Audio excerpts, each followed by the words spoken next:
ഹരിശ്രീ ഗണപതായ നമഃ. വിഘ്നമസ്തു. ശ്രീമദ് ഭാഗവതത്തിൽ 63-64 വരികൾ.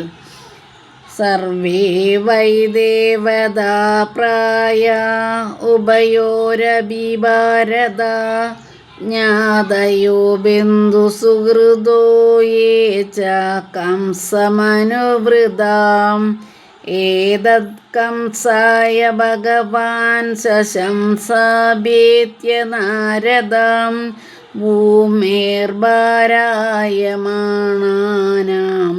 ദൈത്യാനാം ച വധോദ്യമം.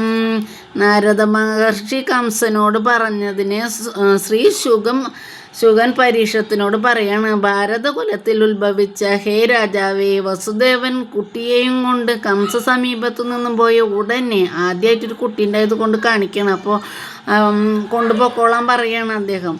അപ്പോൾ തിരിച്ചു പോകുമ്പോഴാണ് ഈ മഹർഷി കാണുന്നത്. ശ്രീ നാരദ മഹർഷി കംസ സമീപത്തിൽ വന്നു ഈ വിധം പറഞ്ഞു: ഹേ കംസ, നിന്റെ ഹിതത്തെ ഞാൻ പറയുന്നത് കേൾക്കുക. ഗോകുലത്തിലുള്ള നന്ദഗോപൻ മുതലായ ഗോപന്മാരും യശോദര മുതലായ സ്ത്രീകളും യദുകുലത്തിലുള്ള യസുദേവൻ മുതലായ വൃഷ്ണികളും ദേവകി മുതലായ സ്ത്രീകളും ഇവർ രണ്ടു കൂട്ടരും ഇവരുടെ ഭാര്യമാരെയും അനുസരിച്ചിരിക്കുന്ന സ്ത്രീകളും പുരുഷന്മാരും നിന്റെ, അതായത് കംസന്റെ പക്ഷക്കാരായി തന്നെ ഇരിക്കുന്നു.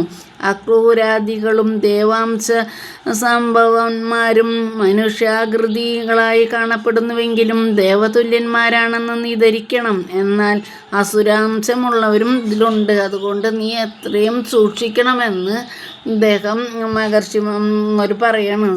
നാരദ മഹർഷി: ഭഗവാന്റെ അവതാരം വേഗത്തിലായാൽ തന്നെയുള്ള ഭക്തന്മാർക്ക് സന്തോഷവും കംസനെ പോലുള്ള പാപികൾക്ക് വേഗത്തിൽ നാശവും ഉണ്ടാകും. അതിനു വേണ്ടിയിട്ടാണ് നാരദൻ ഇങ്ങനെ പറഞ്ഞത്.